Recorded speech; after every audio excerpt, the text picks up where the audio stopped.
जी, तो इस ट्यूटोरियल में जो है वो हम डिस्कस करने वाले हैं रिकर्जन इन फंक्शंस के। बेसिकली हमारे पास जो है रिकर्जन क्या होती है फंक्शंस के अंदर, या हम इसका दूसरा नाम होता है रिकर्सिव फंक्शंस के में हमारे पास जो है वो रिकर्सिव फंक्शंस जो है वो बेसिकली क्या होते हैं और इनका क्या यूज़ है हमारे पास, ठीक है, पाइथन के अंदर। ठीक है, तो इससे जो हमारा पिछला ट्यूटोरियल था 31 ट्यूटोरियल, ठीक है, ये उसका जो है वो सेकंड पार्ट है। उसमें हमने जो है वो लैम्डा फंक्शंस वगैरह डिस्कस किए थे।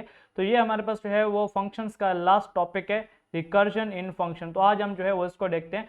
तो सबसे पहले जो है हम यहाँ पे देख लेते हैं व्हाट इज रिकर्जन, के बेसिकली रिकर्जन है क्या और इसका मतलब इसके बेनिफिट्स या इसके जो स्ट्रक्चर वगैरह है वो बेसिकली किस तरह और उसको हम क्यों यूज करते हैं। ठीक है, रिकर्जन इन प्रोसेस, अच्छा, recursion is a process where a function call itself to solve a smaller part of a problem.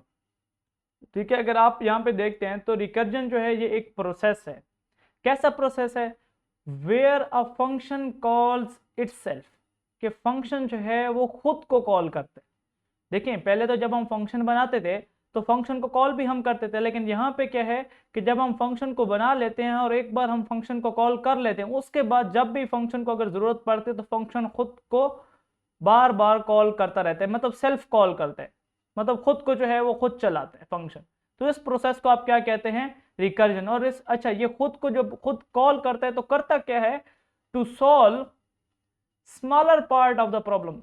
जिस प्रॉब्लम के लिए आपने फंक्शन बनाया, ये उस प्रॉब्लम के छोटे छोटे हिस्सों को सॉल्व करके उस पूरे प्रॉब्लम को सॉल्व करता है। क्या करता है कि ये पहले प्रॉब्लम को सब पार्ट में डिवाइड करता है, फिर खुद को खुद ही कॉल करके उस प्रॉब्लम के छोटे छोटे हिस्सों को सॉल्व करके उस पूरी प्रॉब्लम को क्या कर देता है? सॉल्व कर देता है। और ये बेसिकली क्या है हमारे पास? ये है रिकर्जन। सही है। अब अगर आप यहां पे देखें, each recursive call works on a smaller version of the original problem. यहां पे वही बात कर रहा है कि जब भी फंक्शन खुद कॉल करता है, अच्छा, जब खुद को खुद कॉल करेगा तो उसको हम क्या बोलेंगे? Recursive call. फंक्शन जब खुद को बगैर किसी मतलब चीज के खुद ही कॉल कर ले तो उसको आप क्या बोलेंगे? Recursive call. और यहाँ पे यही बात कर रहा है कि हर रिकर्सिव कॉल पर क्या होता है? जो स्मॉलर वर्जन होता है ओरिजिनल प्रॉब्लम का, मतलब जो ओरिजिनल प्रॉब्लम है उसका जो छोटा सा पार्ट है, हर रिकर्सिव कॉल पे वो हल होता है, उस पे काम किया जाता है। ठीक है, until a base condition is met. और इस रिकर्सिव फंक्शन में या रिकर्जन इन फंक्शन में एक बेस कंडीशन होती है जिस पर वो कॉल करना खुद को बंद कर देता है। मतलब क्या कि उस वक्त उसकी वो प्रॉब्लम क्या हो जाती है? सॉल्व हो जाती है। जब वो प्रॉब्लम सॉल्व हो जाती है तो एक बेस कंडीशन हमने सेट की होती है, वो कंडीशन मेट हो जाती है, मतलब वो कंडीशन पूरी हो जाती है। देन ये रिकर्सिव कॉल क्या हो जाता है? बंद हो जाता है, मतलब फिर वो खुद को खुद कॉल नहीं करता। आई होप यहाँ पे आप लोगों को क्लियर हो गया होगा। अब यहाँ पे basic structure of recursive function क्या है कि रिकर्सिव फंक्शन का बेसिक स्ट्रक्चर क्या है? और recursive function has two part. जो रिकर्सिव फंक्शन है हमारे पास उसके दो पार्ट होते हैं। एक है हमारे पास बेस केस एंड दूसरा है हमारे पास रिकर्सिव केस।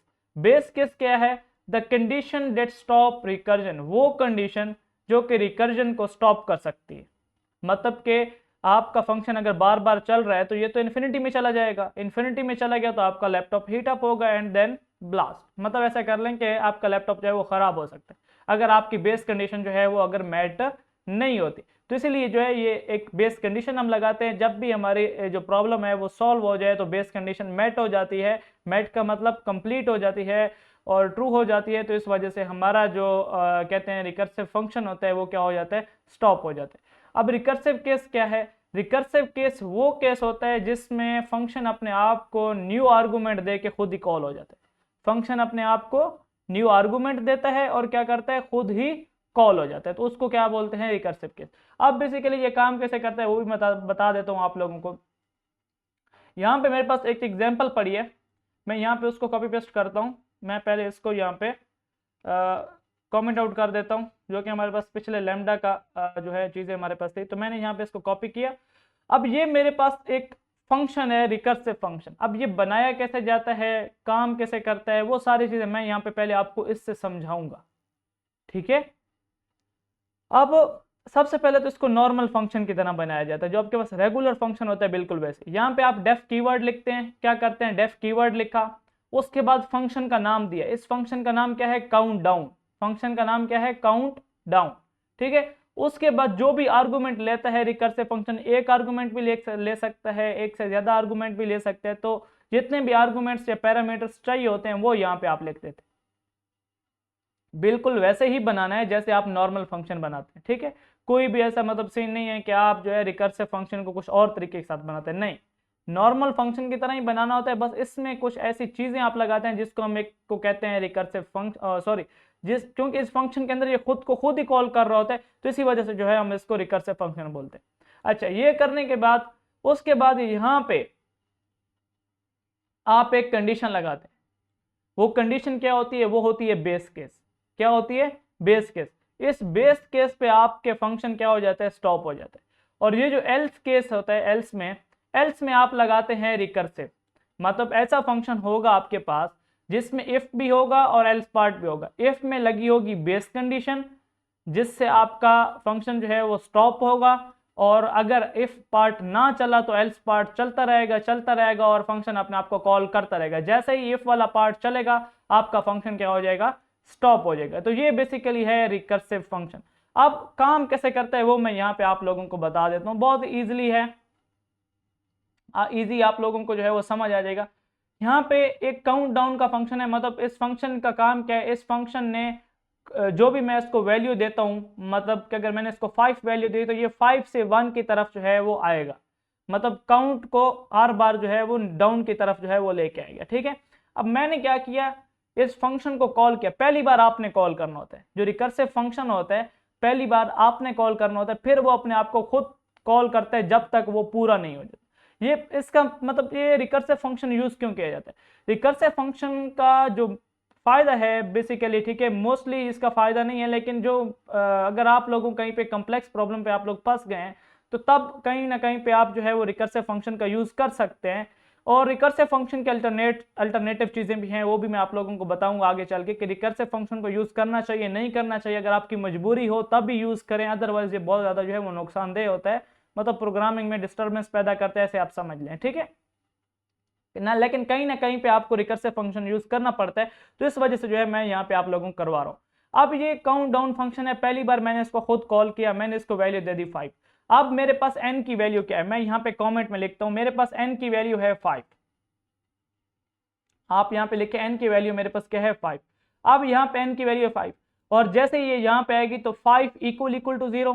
क्या 5 इक्वल टू 0 है? नहीं है। तो यहाँ पे कंडीशन क्या हो गई? रॉन्ग हो गई। तो क्या चलेगा? इसका एल्स पार्ट चलेगा। एल्स पार्ट में ये क्या कर रहा है? पहले तो ये n की वैल्यू क्या है? 5, उसको प्रिंट कर रहा है। n की वैल्यू क्या है? 5, उसको ये क्या कर रहा है? प्रिंट कर रहा है। उसके बाद ये देखिए यहाँ पे फंक्शन का नाम आया है। जब फंक्शन का नाम आया तो इसका मतलब क्या है कि यहाँ पे ये खुद को कॉल करेगा। फंक्शन का नाम आया, उसके बाद आगे ब्रैकेट्स में इसने खुद को ही एक आर्गुमेंट दे दिया। कैसे? n की वैल्यू कितनी थी? 5, 5 माइनस 1 4। इसने अपने आप को खुद कॉल किया और वैल्यू अपने आप को क्या दे दी? 4, ठीक है। इसने अपने आप को खुद कॉल किया और वैल्यू क्या दे दी? 4। दोबारा से ये कॉल हो गया। अब यहाँ पे काउंट डाउन के पास वैल्यू क्या आ गई? अब इसके पास वैल्यू आ गई 4। वैल्यू क्या आ गई? 4। 4 आ गई। 4 फिर से इस 0 के साथ मैच होगा? नहीं मैच होगा। यहाँ पे ये 4 को प्रिंट कर देगा। इसने 4 को प्रिंट किया और यहाँ पे फिर ये काउंट डाउन अपने आप को फिर कॉल करेगा। अब 4 माइनस 1 कितनी वैल्यू ये अपने आप को देगा? ये अपने आप को वैल्यू देगा 3। इसी तरह ये चलता रहेगा। यहाँ पे इसके पास वैल्यू जाएगी 3, ठीक है। उसके बाद ये 3 फिर n के साथ मैच नहीं होगी, ये यहाँ पे 3 प्रिंट कर देगा और यहाँ पे ये अपने आप को नेक्स्ट वैल्यू देगा 2। इसी तरह यहाँ पे 2 जाएगा।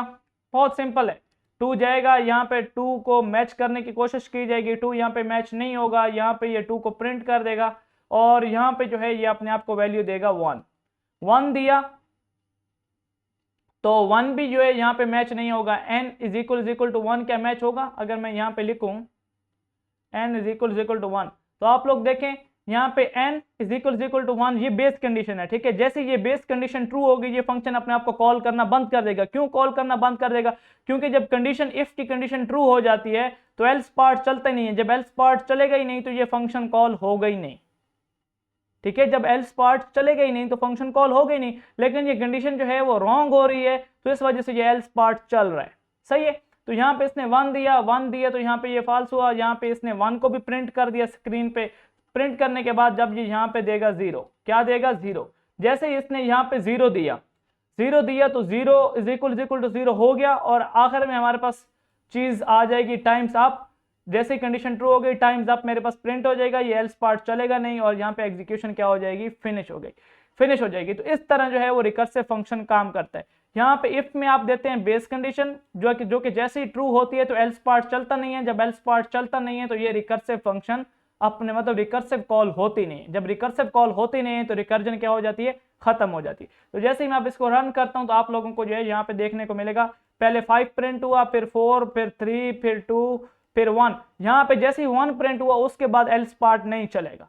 क्यों? क्योंकि इफ कंडीशन जो है वो ट्रू हो जाएगी। जैसे इफ कंडीशन ट्रू हो जाएगी टाइम्स अप आ जाएगा, और यहाँ पे जो भी चीज होगी वो जो है यहाँ पे ये फंक्शन जो है वो खत्म हो जाएगा। तो इस तरह जो है बेसिकली रिकर्सिव फंक्शन आपके पास काम करता है, जो कि खुद को खुद कॉल करता रहता है जब तक वो पूरा नहीं हो जाता। सही है, जैसे उसकी बेस कंडीशन मैट हो जाती है देन वो क्या हो जाता है, खत्म हो जाता है। सेम इसी तरह जो है आप फैक्टोरियल के लिए भी कर सकते हैं। फैक्टोरियल का आप सबको पता है, ये एक सिंपल एग्जांपल है, इसको आप खुद जो है वो प्रैक्टिस करें। ठीक है, जैसे मैंने आपको समझाया ऊपर, बहुत ही सिंपल सी चीज है फैक्टोरियल। सबसे पहले जब भी आप रिकर्सिव फंक्शन बनाते हैं ना, तो आप अपने माइंड में रखा करें कि रिकर्सिव फंक्शन के लिए बेस कंडीशन जरूरी है, रिकर्सिव फंक्शन के लिए बेस कंडीशन जरूरी है।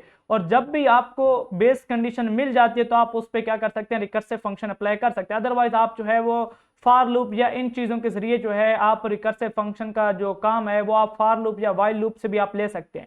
ठीक है, हमेशा मेरी ये बात याद रखें कि रिकर्सिव फंक्शन से जो चीज हो सकती है वो लाजमी फॉर लूप या वाइल लूप से भी होगी। ऐसा हो ही नहीं सकता कि अगर एक चीज रिकर्सिव फंक्शन से हो रही है और फॉर लूप या वाइल लूप से ना हो।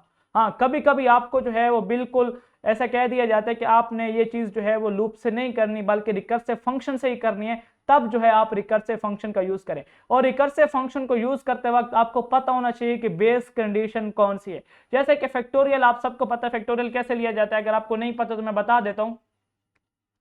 5 और 5 के साथ अगर इस तरह का साइन लगाए ना, ये एक्सक्लेमेटरी मार्क्स, तो इसका मतलब ये है कि 5 का फैक्टोरियल। अब 5 का फैक्टोरियल क्या होता है, वैसे 5 का फैक्टोरियल होता है इज इक्वल टू 120। अब ये 120 आता है कैसे, वो मैं बता देता हूं। फैक्टोरियल का मतलब है यहाँ पे 5 multiply by 4 multiply by 3 multiply by 2 multiply by 1, ये फैक्टोरियल होता है। फैक्टोरियल का मतलब क्या है कि इसको अब मैं क्रॉस कर देता हूं, ये क्रॉस कैसे होगा, क्लोज। ठीक है, तो ये फैक्टोरियल जो है मैं यहाँ पे इसको क्या कर देता हूँ, कमेंट आउट करता हूँ। 5 का फैक्टोरियल लिया मैंने, जो आंसर आता है 120। अब फैक्टोरियल का मतलब क्या होता है, 5 से नीचे जितनी भी वैल्यूज हैं, ये जितनी भी नंबर्स हैं, उन सबको मतलब 5 multiply by 4 multiply by 3 multiply by 2 multiply 1, ये होता है फैक्टोरियल का मतलब। किससे नीचे वाले जितने भी नंबर्स हैं उन सबको आपस में क्या कर दिया जाए, मल्टीप्लाई कर दिया जाए, जो आंसर आता है वो होता है फैक्टोरियल। अब फैक्टोरियल की बेस कंडीशन क्या है, मैं यहाँ पे आप लोगों को अगर बता दूं, तो अगर आपके पास 1 आ जाए तो 1 का फैक्टोरियल होता है 1 का फैक्टोरियल क्या होता है 1, ये बेस कंडीशन है। ठीक है, 1 का फैक्टोरियल 1 होता है, और उसी के साथ साथ 0 का फैक्टोरियल वो भी 1 होता है। ये पहले से हमें पता होता है कि 1 का फैक्टोरियल क्या होगा, 1 होगा, और 0 का फैक्टोरियल क्या होगा, 1 होगा। ये चीजें हमें पहले से पता है। अब अगर मैं यहाँ पे 0 भी लिख दूं, ठीक है, मैं क्या कर देता हूं, यहाँ पे 0 भी लिख देता हूं, तो जिस चीज से 0 मल्टीप्लाई हो रहा हो वो सारी चीजों को 0 कर देते हैं। तो इसलिए यहाँ पे 0 का फैक्टोरियल क्या रखा गया है, 0 का फैक्टोरियल भी 1 रखा गया है। ठीक है, तो आप जो है इस तरह जो है आपको ये दो बेस कंडीशन दी गई होती है। इन बेस कंडीशन को यूज करके आप लोग क्या करते हैं, आप लोग फैक्टोरियल्स को जो है वो रिकर्जन के थ्रू जो है वो हल करते हैं। बहुत सिंपल है, देखें यहाँ पे जब n is equal to n है तो आपके पास 1 रिटर्न करेगा, और यहाँ पे अगर n इज इक्वल टू 1 नहीं होता तब तक जो है वो ये क्या करता रहेगा, बाकी दो वैल्यूज का आपस में मल्टीप्लाई करता रहेगा। बहुत ही सिंपल सी चीज है। अगर मैं यहाँ पे आप लोगों को ये चीज समझा दूं ना इसी फंक्शन के थ्रू, तो बाकी अगर आप मजीद कोई फैक्टोरियल लेना चाहते हैं वो आप कर सकते हैं। मैं आपको जस्ट ये समझा देता हूँ। मैं पहले इसको जो है वो कमेंट आउट करता हूँ। कमेंट आउट करने के बाद यहाँ पे आप देखें मैं दे रहा हूँ 5 का फैक्टोरियल, तो 5 यहाँ पे जाएगा पहले n के पास, यहाँ पे वैल्यू क्या आ गई, यहाँ पे वैल्यू आ जाएगी 5 यहाँ पे गया n के पास। ठीक है, अब n इज इक्वल टू 1 यहाँ पे मैच करेगा, नहीं होगा, एल्स में आ जाएगा। एल्स में क्या हो रहा है, एक तो n, अब n की वैल्यू यहाँ पे अगर आप देखें तो मैं अगर यहाँ पे लिखूं n की वैल्यू क्या है मेरे पास 5 मल्टीप्लाई हो रहा है किसके साथ, फंक्शन के साथ, जो रिकर्सिव कॉल है उसके साथ। अब रिकर्सिव कॉल में वैल्यू क्या आ रही है, रिकर्सिव कॉल में वैल्यू आएगी 4। क्यों, क्योंकि यहाँ पे n-1 है, तो यहाँ पे वैल्यू क्या चली जाएगी 4। अब ये फंक्शन दोबारा से जाएगा, ये 4 लेगा, यहाँ पे 4 आ जाएगा, यहाँ पे ये कंडीशन मैच नहीं होगी, और यहाँ पे अब n की वैल्यू क्या है 4, तो मैं यहाँ पे लिखता हूँ 4 और 4, और उसी के साथ मैं यहाँ पे दोबारा से ये फंक्शन को वैल्यू दे देगा 3। ठीक है, इसी तरह ये 3 ऊपर जाएगा। ठीक है, ये 3 ऊपर गया, इसने दोबारा से n के साथ मैच किया, मैच नहीं हुआ, यहाँ पे दोबारा से जो है ये वैल्यू प्रिंट कर देगा। n की वैल्यू कितनी है, अब n की वैल्यू है अब 3। 3 के बाद जो है यहाँ पे क्या हो जाएगा, मल्टीप्लाई का निशान आ जाएगा। ठीक है, मल्टीप्लाई, ये जो मेरे पास स्टेरिक है, ठीक है, ये मल्टीप्लाई का निशान आ गया। अब ये दोबारा से वैल्यू देगा कितनी, दोबारा से वैल्यू देगा 2। ठीक है, ये 2 ऊपर जाएगी यहाँ पे। ठीक है, इस तरह हो रहा है, और देन ये दोबारा से मैच करने की कोशिश करेगा, यहाँ पे मैच नहीं होगा, दोबारा से नीचे आ जाएगा। n की अब नई वैल्यू क्या है, n की नई वैल्यू है 2। इसी तरह जो है ये चलता रहेगा, और यहाँ पे दोबारा से जो है यहाँ पे क्या आ जाएगा आपके पास, यहाँ पे आपके पास आ जाएगा 1। जब ये 1 ऊपर जाएगा ना, देखिए यहाँ पे जब ये 1 क्या करेगा, सॉरी ऊपर जाएगा, तो अब यहाँ पे 1 की कंडीशन जो है वो क्या हो जाएगी, मैट हो जाएगी। कंडीशन जब ये ट्रू हो जाएगी तो रिटर्न में क्या आ जाएगा, जस्ट 1, बाकी आगे फंक्शन अब कॉल नहीं होगा। जब यहाँ पे 1 आ जाएगा, अब जो है ये वाली चीज कॉल नहीं हुई, बाकी कोई चीजें जो है वैल्यूज ऊपर नहीं जाएंगी, तो जो भी इसको यहाँ पे मल्टीप्लाई करके जो भी आंसर मिलेगा वो यहाँ पे इस फैक्टोरियल वाली जगह पे आ जाएगा, और यहाँ पे क्या हो जाएगा, आपके पास आंसर 120 प्रिंट हो जाएगा। इस तरह जो है बेसिकली रिकर्सिव फंक्शन कॉल करते हैं, और बेस कंडीशन लाजमी होती है। अगर आप बेस कंडीशन नहीं लगाते तो ये इन्फिनिटी में चला जाता है, इन्फिनिटी में चला जाता है मतलब ये हैंग हो जाएगा आपका जो पीसी या जो भी लैपटॉप वगैरह है, वो इस तरह जो है ये काम करता है। ठीक है, तो पहले आपको बेस कंडीशन पता होनी चाहिए, मतलब रिकर्सिव फंक्शन को आप शुरू तो कर देते हैं, फिर उसको रोकने के लिए एक बेस कंडीशन आपने लगाई हो। अगर आपके पास बेस कंडीशन नहीं लगी होगी तो वो क्या करेगा, वो स्टॉप नहीं होगा, और वो चलता जाएगा एंड देन आपका लैपटॉप हीट अप हो जाएगा। सही है, और वो हैंग भी हो जाएगा। अब अगर मैं यहाँ पे आपको बताऊं, ये एक और एग्जांपल है, ये आप खुद कर लें, इसको आप खुद देख लें। अब मैं अब यहाँ पे आपको बताता हूँ कि रिकर्जन वर्सेस आइट्रेशन होती क्या है। सबसे पहले आप ये एक बात समझ लें कि जो चीज रिकर्शन से हल होती है वो लूप से भी हल होती है, लूप्स को बोलते हैं आइट्रेशन। क्या बोलते हैं, आइट्रेशन या आइट्रेटर। ठीक है, तो जो चीजें रिकर्जन से हल होती हैं वो आइट्रेशन से भी हल होती हैं, ये चीज अपने माइंड में बिठा ले। अब यहाँ पे इनके दरमियान थोड़ा सा डिफरेंस देख लेते हैं। रिकर्जन क्या होता है, रिकर्जन होता है फंक्शन कॉल इटसेल्फ। ठीक है, फंक्शन खुद ब खुद अपने आप को कॉल करते हैं। आइट्रेशन क्या होती है, लूप्स एग्जीक्यूट रिपीटेडली। ठीक है, लूप्स जो है वो बार बार खुद रिपीट होते हैं, लूप्स जो है वो भी अपने आप को बार बार खुद रिपीट करते हैं, और फंक्शन क्या करता है, ये भी अपने आप को खुद ब खुद कॉल करता है। लेकिन रिकर्जन जो है वो फंक्शन में होती है, और आइट्रेशन जो है वो किस में होती है, लूप्स में होती है। दूसरी चीज, फंक्शन रिकर्जन को रोकने के लिए क्या चीज चाहिए होती है, बेस कंडीशन, और आइट्रेशन को रोकने के लिए क्या चीज चाहिए होती है, लूप की कंडीशन। लूप में एक कंडीशन लगाई जाती है, सिंपल नॉर्मल कंडीशन होती है, वो आप यूज कर, मतलब जैसे आपकी लूप की वो कंडीशन पूरी हो जाती है, लूप स्टॉप हो जाता है। यहाँ पे भी जब बेस कंडीशन पूरी हो जाती है, रिकर्जन स्टॉप हो जाती है। उसके बाद जब यहाँ पे इसकी जो है ना, वो अब डिफरेंस आप देखें, रिकर्जन अगर आप यूज करते हैं तो ये आपकी हाई जो मतलब मेमोरी जो है वो ज्यादा कंज्यूम करते हैं। रिकर्जन जब आप यूज करते हैं तो मेमोरी का यूज बहुत ज्यादा होता है। ठीक है, स्टैक मेमोरी यूज होती है। ठीक है, बहुत ज्यादा यूज होगी। और वहीं पे अगर आप लूप्स का इस्तेमाल करते हैं आइट्रेशन का, तो वहां पे लो चीज मतलब लो मेमोरी यूज होगी। अगर आप रिकर्जन का यूज करते हैं तो रिकर्जन जो है वो स्लोअर होता है, क्योंकि इसने बार बार अपने फंक्शंस को कॉल करना होता है हर बार। लेकिन वहीं पे अगर आप जो है वो यूज करते हैं आइट्रेशन का, तो आइट्रेशन जो है वो यहाँ पे क्या होता है, फास्टर होता है। आइट्रेशन क्या होता है, फास्टर होता है। सही है, वहीं पे रिकर्जन जो है वो factorial, Fibonacci series, divide problems, इस तरह की चीजों के लिए जो है वो यूज किए जाते हैं। और वहीं पे इटरेशन जो है वो किस चीज के लिए यूज किया जाता है, रिपीटेटिव टास्क के लिए। और ये मैं आपको जो चीज बता रहा हूँ कि जो रिकर्जन जो है वो भी इस्तेमाल हो सकता है वो हर उस चीज में जहाँ पे आइट्रेशन इस्तेमाल होती है, मतलब लूप्स इस्तेमाल होते हैं, और जहाँ पे रिकर्जन इस्तेमाल हो रहा है वहां पे आप लूप्स का जो है वो यूज कर सकते हैं। सही है, अब कॉमन रिकर्सिव प्रॉब्लम क्या कौन कौन सी हैं जिसको हम अक्सर जो है हम रिकर्जन से सॉल्व करना चाहते हैं बनिस्बत लूप के, तो उसमें जो है वो कौन कौन सी चीजें हैं। फैक्टोरियल कैलकुलेशन है, फैक्टोरियल कैलकुलेशन आप लूप से भी कर सकते हैं, बहुत सिंपल है। आइट्रेशन से, ये रिकर्जन से करें तब भी आप कर सकते हैं। ठीक है, कोई इतना मुश्किल नहीं है। फिबोनाची सीक्वेंस, फिबोनाची सीरीज आपने अक्सर देखी होगी, वो हो जाती है जो मैथमेटिक्स में होती है। ठीक है, उसको आप फिबोनाची सीक्वेंस भी बोलते हैं। एंड सम ऑफ नंबर्स हो गए, स्ट्रिंग रिवर्सल हो गए, मतलब स्ट्रिंग को रिवर्स करना हो गया, सर्चिंग एंड सॉर्टिंग एल्गोरिथम से, ये चीजें जो है वो रिकर्सिव प्रॉब्लम, मतलब रिकर्सिव प्रॉब्लम्स हैं, और इनको आप सॉल्व कर सकते हैं थ्रू रिकर्सिव फंक्शन के। ठीक है, और यही चीजें लूप से भी होती हैं। ऐसा नहीं है कि ये चीज़ें लूप से नहीं होती, लूप से भी होती हैं, और दूसरी बात ये है कि ये फास्ट भी होती हैं लूप से, और मेमोरी भी कम यूज करते हैं। लेकिन फिर भी कहीं ना कहीं पे अगर आपको बोल दिया जाता है कि इसको लाजमी रिकर्जन से करें, तो आपको पता होना चाहिए कि ये कैसे की जाती है, ठीक है, मतलब रिकर्जन होता क्या है और उसको कैसे इस्तेमाल किया जाता है, बाकी लॉजिक इंसान ने खुद ही बनाना होता है, सही है। अब यहाँ पे रिकर्सिव फंक्शन के लिमिटेशंस की बात करते हैं, तो यहाँ पे क्या हो जाता है, यहाँ पे मेमोरी जो है, अगर आपकी रिकर्जन जो है वो बार बार चलती है और आपकी बेस कंडीशन जो है वो उससे मेट नहीं होती, तो वो चलता जाता है और आखिरकार क्या हो जाता है, स्टैक ओवरफ्लो हो जाता है, मतलब मेमोरी क्या हो जाती है, फुल हो जाती है। तो देन आपका कंप्यूटर जो है वो हैंग हो जाता है, या हीट अप हो जाता है, या रैम वगैरह जो है वो मदरबोर्ड वगैरह जो है वो जल जाता है, ठीक है।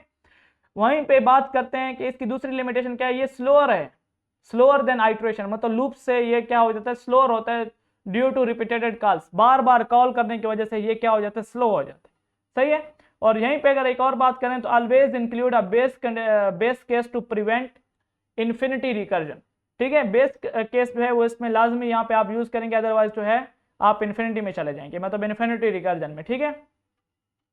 अब यहाँ पे एक और बात है, ये भी मैं आप लोगों को बता दूं कि आप रिकर्जन की जो लिमिट है उसको कंट्रोल भी कर सकते हैं, ठीक है। अब हर सिस्टम में जब भी आप पाइथन, पहले जो है ये नहीं होता था, मतलब रिकर्जन की लिमिट वगैरह जो है वो पहले नहीं होती थी पाइथन के शुरू वर्जन में, तो वहां पे जो है वो आपका क्या हो जाता है, जब भी आप बेस केस अगर गलत हो जाए, या आपने जो है वो कोई गलत सिस्टम, मतलब सॉरी आपने कोई गलत फंक्शन बना दिया और रिकर्सिव का जिसमें बेस केस आपने गलत लगाया, तो वो इन्फिनिटी में चला जाता। अब पाइथन ने उससे बचने के लिए क्या कर दिया, जब भी आप पाइथन इस्तेमाल करते हैं तो पाइथन ने शुरू शुरू में एक लिमिट लगा दी। अब जो है आपकी लिमिट जो है, जब आप पाइथन इंस्टॉल करते हैं, और जो डिफॉल्ट लिमिट है वो क्या होती है, वो होती है 100, और सॉरी 100 नहीं, 1000 बार आपका फंक्शन अपने आप को जो है वो रिकर्सिव कॉल कर सकता है, उसके बाद वो खुद ही स्टॉप हो जाता है, पाइथन उसको स्टॉप कर देता है। क्यों? क्योंकि आपके सिस्टम जो है वो ओवरलोड ना हो, मेमोरी जो है वो ओवरफ्लो ना हो, सही है। तो इस वजह से जो है कुछ चीजें जो है पाइथन ने अभी इंप्रूवमेंट की है, कि ये रिकर्जन को क्या कर देती है कि आपके सिस्टम में पहले से उसको जो बाय डिफॉल्ट वैल्यू दी जाती है वो 1000। अब अगर आप चेक करना चाहते हैं, बहुत सिंपल है, आपने इंपोर्ट सिस्टम मॉड्यूल को इंपोर्ट करना होता है, किधर गया, आपने यहाँ पे सिस्टम मॉड्यूल को इंपोर्ट करना है, मैं सबसे पहले इसको कमेंट आउट करता हूँ। और अगर आप चेक करना चाहते हैं कि आपकी जो है वो रिकर्जन लिमिट क्या है, तो आपने सिस्टम, ये देखें ये SYS, ये होती है सिस्टम मॉड्यूल, ठीक है। अब इसी सिस्टम मॉड्यूल से system dot gate recursion limit, ये आप अगर आप यूज करते हैं सिस्टम लिख के डॉट गेट रिकर्जन लिमिट अगर आप लिखते हैं, तो ये क्या कर देगा, ये आपको बता देगा कि आपके सिस्टम में जो है वो इस वक्त रिकर्जन की लिमिट कितनी है, मतलब आपका जो रिकर्सिव फंक्शन जो आप बना रहे हैं वो कितनी बार खुद को कॉल कर सकते हैं, तो वो यहाँ पे आपको बता दी जाती है। तो ये जो है हर किसी के साथ जो है वो बाय डिफॉल्ट 1000 आता है, क्या आता है बाय डिफॉल्ट 1000। तो इसको जो है आप जो है वो ज़्यादा या कम भी कर सकते हैं, जितना आपका सिस्टम जो है आपको लगे कि इतना मेरा सिस्टम जो है वो सपोर्ट कर सकते हैं। अब ये जो है आपके रैम पे डिपेंड करता है और बाकी चीज़ों पे भी, ठीक है। तो मेरे लैपटॉप में आई थिंक 32 GB रैम है, और उस 32 GB का एक बार मैंने चेक किया था, तो ये कोई 30 मिलियन से भी ज़्यादा रिकर्सिव कॉल जो है वो हैंडल कर सकता था, मतलब 1 KB is equal to 1 recursive call. तो मेरे लैपटॉप में जो है वो 32 GB है, तो इसका मतलब क्या होगा कि ये कुछ 32 लाख रिकर्सिव कॉल्स जो है वो हैंडल कर सकते हैं। अगर आपके पास रैम है 16 GB, तो ये आपके लिए हैंडल करेगा 16 लाख समथिंग कुछ रिकर्सिव कॉल, ठीक है। तो ये रैम पे जो है वो इस तरह जो है वो डिपेंड करता है, ये मतलब अप्रोक्सीमेट वैल्यूज होती हैं कि इतनी जो है वो ये रिकर्सिव कॉल हैंडल कर सकते हैं। अब जो है अगर आप बढ़ाना चाहते हैं अपने रिकर्जन की लिमिट, तो आप यहाँ पे बढ़ा सकते हैं, सिंपली ये आप दें, आप लिखें system dot set recursion limit, तो आप 2000 करना चाहें चाहे 10,000 करना चाहें, तो ये इस वजह से आप करें, ये इस वजह से आप सेट ज्यादा कर लें, बेशक अगर आपको जरूरत है, अगर आपको जरूरत नहीं है तो फिर 1000 इनफ है, अगर आपको जरूरत है तो फिर आप ज्यादा करें, लेकिन सेट लाजमी करें, ऐसा ना हो कि इन्फिनिटी के लिए ना छोड़ दें, क्योंकि इससे क्या होगा, इससे आपका जो फंक्शन जो है, या अगर आपका रिकर्सिव फंक्शन अगर कभी अल्लाह ना करे कि उसमें चला जाता है, इन्फिनिटी उसमें चला जाता है, तो फिर जो है ये चीज़ आपको बचा सकते हैं आपके CPU को मेमोरी को ओवरफ्लो होने से, या आपके सिस्टम को हैंग होने से, या जो भी आप काम कर रहे हैं उसको मतलब क्या कहते हैं क्रैश होने से आपके प्रोग्राम को बचा सकती है, ठीक है। तो मैंने यहाँ पे सेट 10,000 कर दी, और अगर इस चीज़ को मैं अब बाद में भी लगाता हूँ, तो अब आप देखना जो नई लिमिट होगी वो 10,000 होगी। तो यहाँ पे देखें पहले लिमिट थी 1000, और बाद में जो लिमिट हो गई वो क्या हो गई 10,000, ठीक है। तो इस तरह जो है आप रिकर्सिव फंक्शंस जो है वो यूज कर सकते हैं। इनको क्यों यूज किया जाता है, और इनसे कैसे जो है इसको सही से इस्तेमाल किया जाता है, वो सारी चीज़ें मैंने यहाँ पे आपको इसके इस ट्यूटोरियल में जो है वो बता दी हैं। बेनिफिट्स जो है इसके इतने कुछ खास नहीं है, लेकिन बहुत सी जगहों पे हमें रिकर्सिव फंक्शंस जो है वो यूज़ करना पड़ जाता है, तो इस वजह से जो है मैंने ये आप लोगों को कराना बेहतर समझा। ठीक है, तो आप आइट्रेशन का भी यूज कर सकते हैं, लेकिन कुछ चीजें जो है वो रिकर्जन से थोड़ा सा इजीली हो जाती हैं, मतलब कोडिंग के थ्रू। पीछे जो भी प्रोसेस है वो अगर बेसिक स्लो या फास्ट है वो एक अलग बात है, लेकिन कुछ कोड जो है बनिस्बत आइट्रेशन के वो रिकर्जन में थोड़ा सा इजीली हो जाता है, तो इस वजह से जो है मैंने आप लोगों को रिकर्जन करा दी। ठीक है, तो आज के इस ट्यूटोरियल में इतने ही, मिलते हैं अपने नेक्स्ट ट्यूटोरियल में। अपना बहुत बहुत ख्याल रखिएगा। अल्लाह हाफिज।